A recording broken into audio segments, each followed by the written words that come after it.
ស្គាល់អូនប្រហែលសាភូមិខ្មែរនៅឯជីកម៉ុង271តោះចាំនឹងថាថ្ងៃហ្នឹងយើងសួរអីខ្លះបងឲ្យ10000000តែបើចាយក្រុមណាត់បានលុយឯង 100000ណា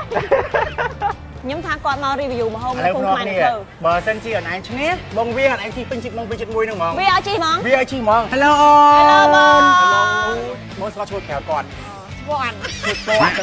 ធ្វើបានណាធ្វើបានឲ្យធ្វើម្ហូបថ្ងៃហ្នឹងខ្ញុំមានម្ហូបចាំតកូនមួយញោមតយងចេកមុំត្រី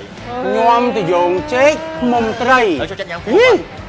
តែមានអាជាមកទៅបានជាមកតែឥឡូវធ្វើម៉េចអត់ធៀមអត់អីទេនៅនេះមានជីកម៉ុង supermarket ស្រាប់ចូលជីកម៉ុង supermarket ទិញហ្មងអីក៏មាន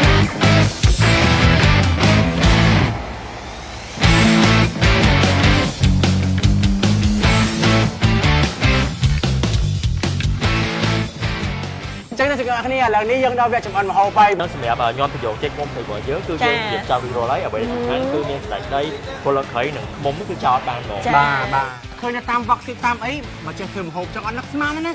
កុំឲ្យមើងងាវអូអត់អីមើលងាវអីមើលទៀតអើយញ៉ាញ់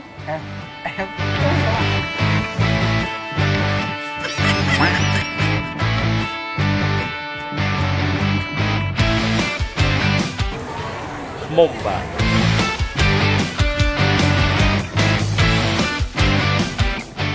មិនដែរទៅស្គាល់អ្នកគ្នាណែ